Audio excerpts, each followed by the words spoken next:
आनंद वृंदावन चंपू।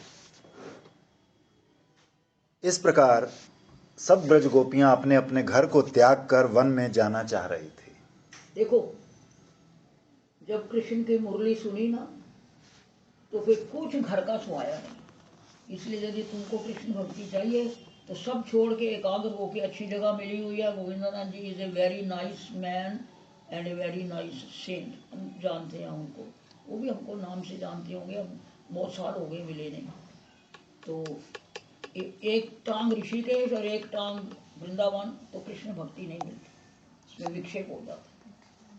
एकाग्र होके, ये वृंदावन उसका घर है, ये तीर्थ नहीं है, समझ गए? तीर्थ कौन कहाँ है? तीर्थों का राजा कौन है बोलो? पुष्कर। पुष्कर ने मीटिंग बुलाई तो वृंदावन नहीं गया, उसने शिकायत करी तो भगवान ने कहा कि तेरे को तीर्थों का राजा बनाया है, वृंदावन तीर्थ नहीं है, वृंदावन मेरा घर है, अपने घर का राजा नहीं बनाया। इसलिए वृंदावन तो उनका घर है, यहाँ तो कन कन में वही है बस। तो नाम रूप गुण लीला और धाम, इसका आश्रय ले लो, कृष्ण भक्ति मिली मलाई। इस प्रकार सब ब्रज गोपियां अपने अपने घर को त्याग कर वन में जाना चाह रही थी। काम बाणों के पराक्रम से उनका मानसिक अनुराग क्रमशः बढ़ता ही जा रहा था, मानो बहुत दिनों के बाद वो घर रूप कारागार से मुक्त हुई हो। रास्ते में ही सब दूसरे से मिल गई। तरंगायित उत्कंठा से मानो उनके प्राण कंठ में आकर रुक रहे थे। उनके नेत्रों की अति चंचलता तथा प्रफुल्लता दोनों ने ऐसी शोभा धारण कर रखी थी, मानो अपने प्राणनाथ के मिलन रूप महामहोत्सव के आरंभ में प्रफुल्लित नील कमल दलों की वर्षा हो रही हो। नेत्र कमल दल की पुष्प वर्षा ने उनके समस्त अंगों में बाधा रहित मंगलमय शोभा का विस्तार कर दिया। इस प्रकार जब वो अपने घरों को त्याग कर चली तो उनमें से जो ऋषिचरी गोपियां थी उनको उनके पतियों ने पुर के बाहर आकर रोक लिया। क्योंकि वो प्रेम क्या जाने, ऋषि है ना, वो तो पढ़े लिखे ऋषि मुनि हैं, वो तो सर्वखलविदं ब्रह्म वाले हैं, उनको क्या पता है कि प्रेम क्या होता है। मुनिचर भी, मुनि ऋषि दंडकारण के 19 प्रकार की गोपियां हैं। जो 19 श्लोक है ना, वो एक एक गोपी ने अपने अपने संप्रदाय के अनुसार बोला है। लास्ट श्लोक राधा रानी का है, जत्ते सुधाचर का। कुल में कन्या रूपी कन्याओं को उनके पिता वर्ग ने आकर रोक लिया एवं कुल संबंध होने से मोह के कारण भाई बंधुओं ने श्रुति रूपा गोपियों को रोक लिया। किंतु अहो, अनुराग पथ की परावधि धारण करने वाली गोपियों को कोई भी नहीं रोक सका। वे श्री कृष्ण के पूर्ण अनुराग से पूर्ण काम हो गई, वो चली गई, उन्हें कोई बाधा विघ्न निवृत्त नहीं कर सका। जो नित्य सिद्ध गोपियां थी वो तो महाभाव से विमोहित हो रही थी, उनकी तो सब लोगों ने प्रशंसा ही की, किसी ने उन्हें रोका नहीं। उनको तो हमारा नमस्कार है। रोकी जाने वाली गोपियों के विषय में श्री ग्रंथकार कहते हैं कि ऋषिचरी गोपियां दो प्रकार की थी, मुख्या तथा अमुख्या। जो मुख्या थी, अमुख्या, अमुख्या, जो मुख्या थी वे अपने अनुराग से विकशा अर्थात मजीठ के रंग से भी उनका अनुराग भार अधिक था और पूर्व साधन उत्कर्षतावश उनके कषाय प्राकृत विघ्न नाश हो चुके थे। उस सुकृत के कारण उनमें श्री कृष्ण अंग संग प्राप्त करने की संभावना का सौभाग्य उदित हो चुका था। वे इस मंगलमय स्थिति में घर को त्याग कर बिना किसी बाधा के वन में चली गई थी, किंतु जो अमुख्या थी, जिनकी संसार आसक्ति का दोष दूर नहीं हो पाया था, उन्हें ही पतियों ने रोक लिया था। किंतु वंशी ध्वनि ने उनके प्रेम की अंतिम दशम अवस्था पर उन्हें आरूढ़ कर दिया। उस अवस्था रूप भाग्य विशेष के उदय होने पर संक्षेप से श्री कृष्ण के अंग संग रूप मुख्य फल को प्रदान करने वाली स्थिति पैदा हो उठी। उन्होंने गुणमय शरीर का त्याग कर दिया तथा दूसरा जन्म लिए बिना ही भावमय शरीर के द्वारा वो श्री कृष्ण के निकट पहुंचे। देखो कहते हैं ना, दोबारा दर्शन होना चाहिए। दर्शन कब होता है? जब हमारी सारी सुकृति और दुष्कृति यानी पुण्य और पाप सब नष्ट हो जाते हैं, तब हमारे को जाके साक्षात दर्शन होता है इन्हीं आंखों से, अपने स्वरूप का भी और ठाकुर जी के स्वरूप का भी सब। अब उनको इतना विरह हुआ कि हमको रोका गया है कि उस विरह अग्नि से जो उनके बुरे कर्म थे यानी दुष्कृति जात, वो खत्म हो गए। और वंचित होने से कि हम अब ठाकुर जी को जाके प्राप्त करेंगे, इतना आनंद हुआ कि जो उनके सुकृति जात कर्म थे उनने वो भी खत्म हो गए। तो उन्होंने वही शरीर त्याग दिया और साक्षात जाने वाली गोपियों से पहले भाव में देह से रास में पहुंच गए। अब समझ आ गई कब दर्शन होता है। बस शरीर का प्रश्न का जवाब ही दे दिया उन्होंने।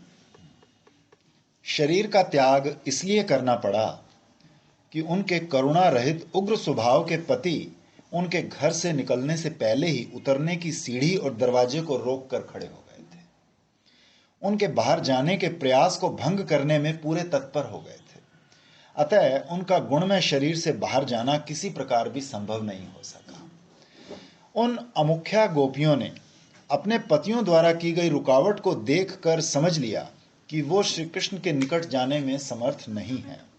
उन्होंने उन उग्र स्वभाव पतियों के प्रति क्षमा का हृदय में निश्चय किया, परिस्थिति को सहन किया। उन्होंने घर के भीतर ही अपने अंतःकरण घर में श्री कृष्ण का ध्यान विधि पूर्वक किया। श्री कृष्ण के स्फूर्ति में मिलन को प्राप्त कर अतिशय आनंद का अनुभव किया, मानो हजारों सुकृतों से भी अधिक फल का उपभोग कर लिया। वो सारी सुकृति नष्ट हो गई। हाँ, उपभोग करके उनका नष्ट ध्यान करने से। हाँ।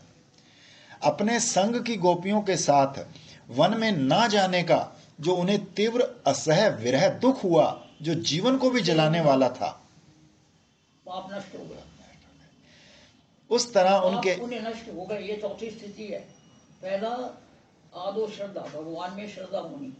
दूसरा आदो श्रद्धा तथा साधु संग, जैसे तुम इतने सालों से राम सुखदास जी, गोविंदानंद जी, अखंडानंद जी, साधु संग।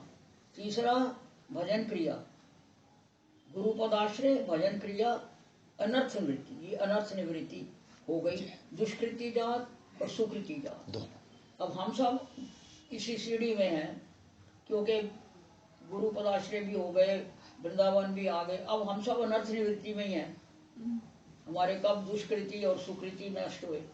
किसी को सुकृति बहुत है, किसी को दुष्कृति है, कोई बीमार है, सब हम कर्म भोग रहे हैं। ये खत्म हो तो हम जाएं ऊपर। किसी ने बड़ी अच्छी बात की, मैंने कहा हम क्यों जिंदा है भाई, 90 तो आने वाला है। कहते अभी वो कहते और भजन करो। भजन करने के लिए मैं क्या भजन करो ने भजन करवाना है अब तो। असह्य विरह जनित दुख भोग से उनके सुकृत और दुष्कृत क्षीण हो गए। प्रारब्ध कर्म बंधन तत्काल नाश हो गया। जार बुद्धि अथवा परकीया भावमयी बुद्धि से जो परवशता उत्पन्न हुई थी, उसे उन्होंने त्याग दिया और वेद प्रतिपाद्य भगवान श्री कृष्ण में एकांत परम पति भाव तत्काल उदित हो गए। उस परम पति को प्राप्त करने के लिए तथा परवशता लौकिक पतियों की अधीनता विनष्ट करने के लिए गुण में शरीर को, लाइन पढ़ना, उस परम पति को प्राप्त करने के लिए तथा परवशता लौकिक पतियों की अधीनता विनष्ट करने के लिए गुण में शरीर को उन्होंने सर्प की केंचुली की तरह उतार दिया। श्री कृष्ण के अंग संग योग्य मंगलमय शोभा सौभाग्य युक्त प्राकृत गुणातीत शरीर प्राप्त कर तत्काल उन साथ वाली गोपियों के साथ हर्षपूर्वक श्री कृष्ण के निकट जा पहुंचे। किंतु तेरे प्रश्न का जवाब है कि कृष्ण कब मिलेंगे? जब सब पुण्य सब पाप भजन करते करते, उसका नाम लेते लेते, उसकी सेवा करते करते, मानसी राजसी वृंदावन में रहते रहते सब खत्म हो जाएगा तो मिल जाएगा। इसलिए भजन करो, सेवा करो। किंतु उक्त सिद्धांत ब्रज गोपियों के संबंध में लागू नहीं होगा। मायावादी गण का यह सिद्धांत प्राकृत जीवों के लिए मान्य है। वे गोपियों की भी मोक्ष प्राप्ति के पक्षधर होने से ऐसा असंगत अर्थ निरूपण करते हैं। साधन सिद्धा ऋषिचरी गोपियों का जन्म प्रारब्ध के अधीन नहीं था। श्री राघवेंद्र के वचनानुसार उन्होंने गोपी जन्म प्राप्त किया था। फिर श्री योग माया के आदेशानुसार श्री कृष्ण को पति रूप में प्राप्त करने के लिए व्रत किया था और स्वयं श्री भगवान ने उन्हें रास लीला में रमण के लिए अंगीकार का आश्वासन दिया था। इस प्रकार भगवत लीला परिकरों में पुण्य पाप संस्कार कभी नहीं होते, उनका जन्म कर्म अधीन नहीं होता। न कर्म बंधनम जन्म वैष्णवानाम च विद्यते। श्री विष्णु पुराण का वचन है कि वैष्णव जनों का जन्म मरण पाप पुण्य में प्रारब्धवश नहीं होता, श्री भगवान की इच्छा से होता है। भजनशील वैष्णवों का प्रारब्ध बंधन अनर्थ निवृत्ति भूमिका प्राप्त करने पर नाश हो जाता है। फिर निवृत्ति जरूरी है ना, चौथी स्थिति। उसके बाद रुचि होगी, निष्ठा, रुचि, आसक्ति, भाव और प्रेम। दीदी कैसे पता चलेगा क्या लक्षण है अनर्थ निवृत्ति हो गई है? आपको अपने आप पता चल जाएगा जब आपका मन कहीं पुण्य या पाप में नहीं जाएगा, स्मूथ जीवन चलेगा, किसी के प्रति भाव भक्ति के लक्षण नहीं पता भरा कौन से हैं, सब भूल गए पढ़ के। जब भाव भक्ति पैदा होएगी तो अपने आप पता चल जाएगा। अक्रोध, अच्छा, पहली निर्वेद, जब तब वृंदावन में रुचि, अव्यर्थ काल कम कि एक क्षण भी जो है वो बिना उसके स्मरण के ना जाए। भजन में रुचि, देने में रुचि, अव्यर्थ काल कम, ये इतने 12 लक्षण है भाव भक्ति के। जब ये आएंगे तो पता चल जाएगा आपको कि अर्थ खत्म हो गए हैं। फिर पुण्यों के फल से श्री भगवान के आलिंगन सुख की प्राप्ति नहीं होती और ना ही पापों के फल से श्री भगवान की विरह ज्वाला ही पैदा होती है। अतः श्री भगवत आलिंगन से समस्त पुण्यों का फल उपभुक्त हो गया और विरह ज्वाला से सब पापों का उपभोग हो गया। दोनों नष्ट हो गए ना, अर्थात पुण्य पाप समस्त नाश हो खत्म हो गए, अनर्थ निवृत्ति हो गई ना, और गुणमय शरीर का पात हो गया। यह अति संगत बात है। श्री भागवत में पुण्य पाप के शब्द प्रयुक्त नहीं हुए, शुभ अशुभ शब्दों का प्रयोग। भक्ति रसामृत में दुष्कृति सुकृति लिखा हुआ है, भागवत में शुभ अशुभ लिखा हुआ है। तो ब्रज गोपियों के विषय में शुभ अशुभ के क्षीण होने की बात उसी प्रकार असंगत है जिस प्रकार भृगु मुनि के चरण प्रहार को वक्षस्थल पर सहन कर श्री भगवान ने कहा, हे मुनिवर, आपके चरण कमल के स्पर्श से आज मेरे समस्त पाप धुल गए हैं। तो श्री भगवान में कौन से पाप थे जो धुल गए? ऐसे ही यहां गोपियों के शुभ अक्षुभ को क्षय वर्णन किया जाता है। साधक व्यक्ति का देह श्री गुरु दीक्षात्मक श्री कृष्ण मंत्र से 2 विभागों में बंट जाता है, गुणमय तथा चिन्मय। संसारिक कार्य उसके गुणमय से संपन्न होते हैं। तुम ये सब सेवा साधना खाना पीना ये सब जो भारी कर्म कर रहे हो, और चिन्मय से मानसिक सेवा। लेकिन अम्मा एक चीज पूछूं, ये सभी हमारे सबका जो भक्त नहीं है उनकी भी चिन्मय स्वरूप है वहाँ पे सेवा? हमारे संप्रदाय के अनुसार सबका एक एक शरीर वहाँ है, जिस जिस भाव के वो हैं। जो वात्सल्य के हैं वो वहाँ यशोदा मैया की तरह है, और जो जिनको कोई भाव ही नहीं है, जो भक्ति नहीं है, वो भाव तो अपने अपने भाव के अनुसार है। तुम भगवान को क्या समझते हो? उसकी अपने को माँ समझते हो कि उसको बच्चा समझते हो कि सखा समझते हो? अपना अपना भाव है। हाँ, नहीं जिनका भगवान का ऐसा है, कोई भगवान के लिए कुछ हो ही नहीं भाव किसी का। कोई जैसे नास्तिक लोग भी होते हैं। हम नास्तिक की बात नहीं कर रहे, हम जो भक्ति मार्ग के हैं, जो इस लाइन के हैं, उनकी बात कर रहे हैं। नास्तिक लोग तो भगवान पे मानते ही नहीं। हाँ। तो उनको तो जब प्रत्यक्ष भगवान दिखेंगे वो मानेंगे। वो तो मानते ही नहीं है। तो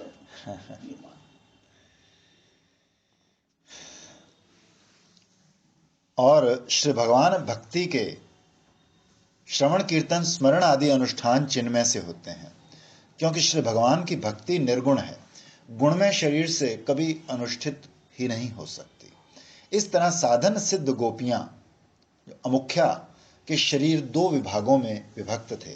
श्री कृष्ण मिलन के अनुष्ठान में उनका गुणमय शरीर ही पात हुआ वो पतियों द्वारा मुक्त था, परंतु चिन्मय शरीर विद्यमान रहा और इस चिन्मय देह से उन्होंने श्री कृष्ण की साक्षात स्फूर्ति प्राप्त कर उनका आलिंगन सुख अनुभव किया।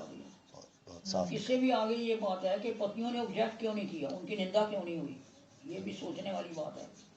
उसका आंसर गोपाल टंकू में आखिरी चैप्टर में है कि योग माया ने उसी वक्त वैसी की वैसी गोपियां बना के उनके पतियों के पास रख दी। उनको महसूस ही नहीं हुआ कि हमारी पत्नियां चली गई अलग हुई। और इन गोपियों का और असली गोपियों का कभी आपस में मिलन नहीं होता।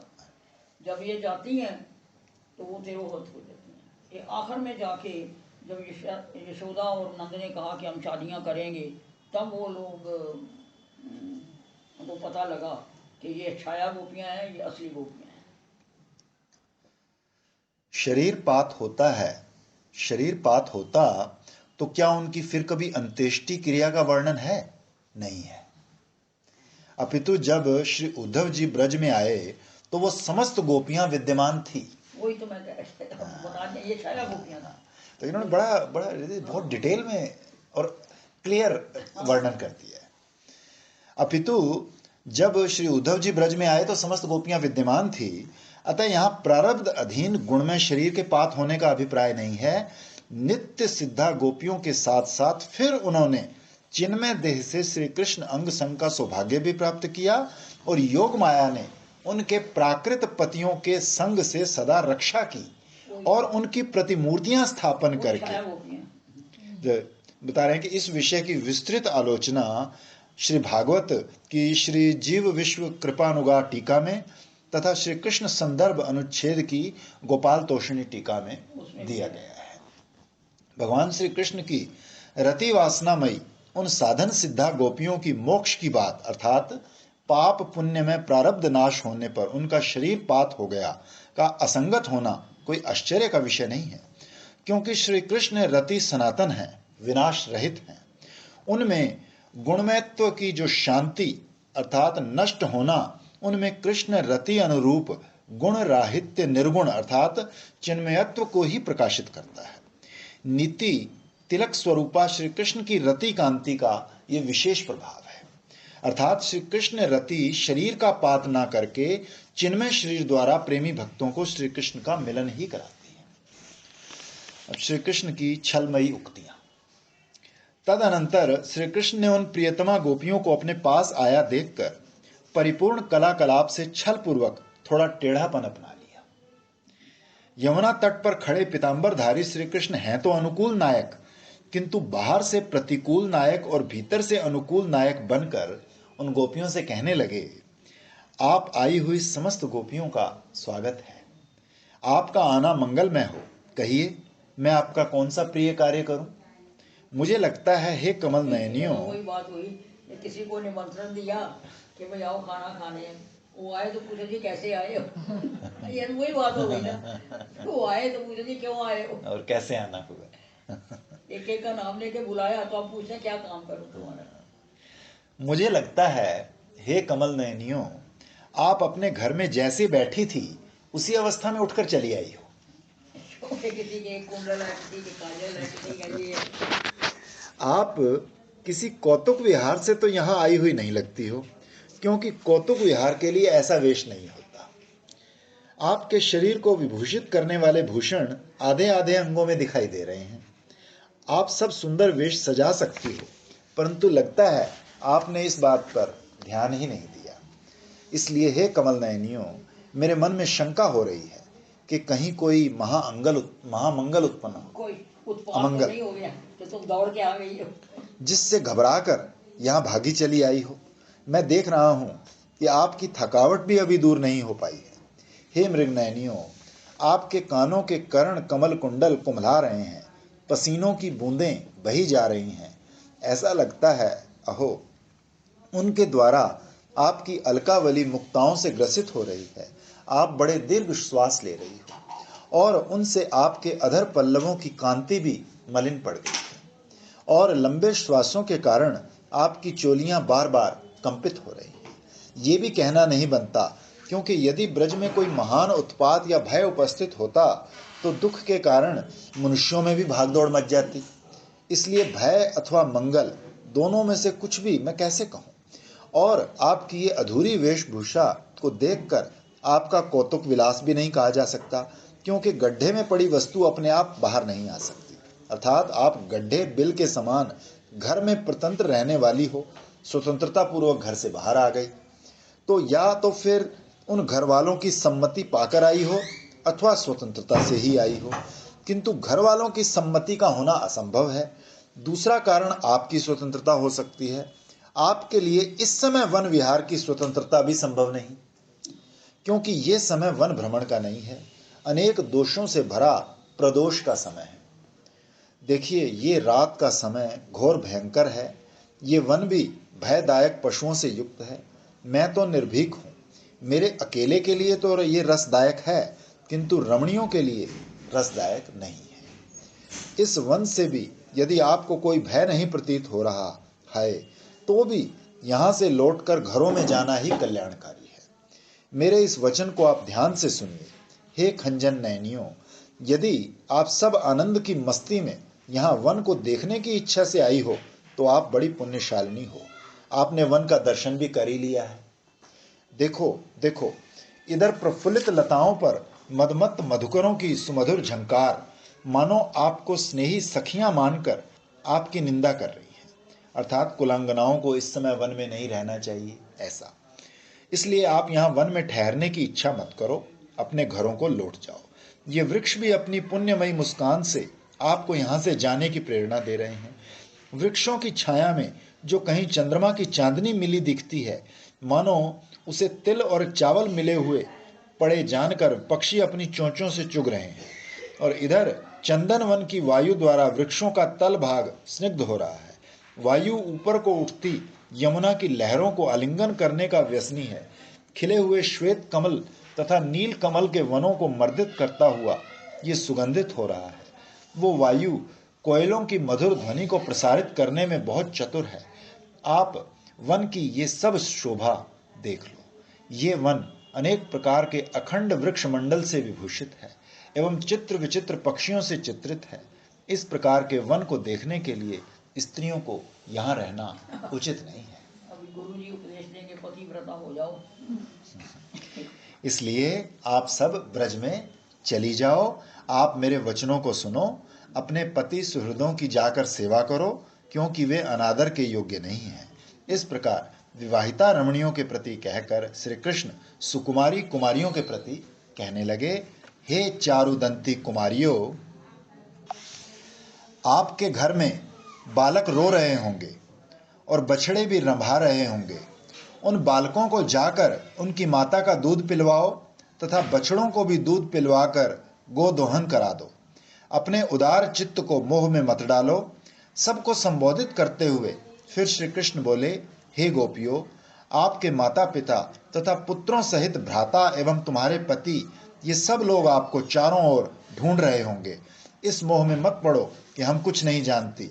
अपने अभीष्ट को मत बिगाड़ो, आप घर चली जाओ। इसलिए हे कमल नयनियों, यहाँ आप देर तक मत रुको।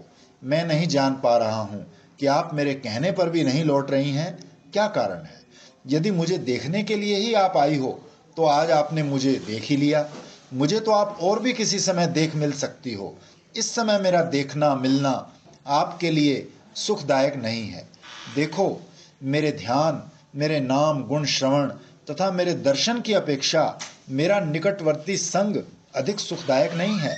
इसलिए हे कमल नयनियों, आप घर चली जाओ।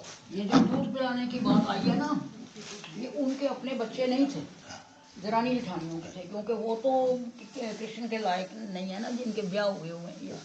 हाँ दीदी, इसमें वो शब्द लिखा भी है लिखा कि उन बालकों को जाकर उनकी माता का दूध पिलवाओ। वैसे मैंने का क्लियर करना चाहिए कि वो उनके दरानी जेठानियों के लड़के। तो आप जैसी अंगनाएं मुझ जैसों का प्रेम हरने के योग्य नहीं है। हे मनोरमा गोपियों, आप जिस पति सेवा में लग रही हो उसे त्याग नहीं करना चाहिए। आप मर्यादा का पालन करने वाली हो।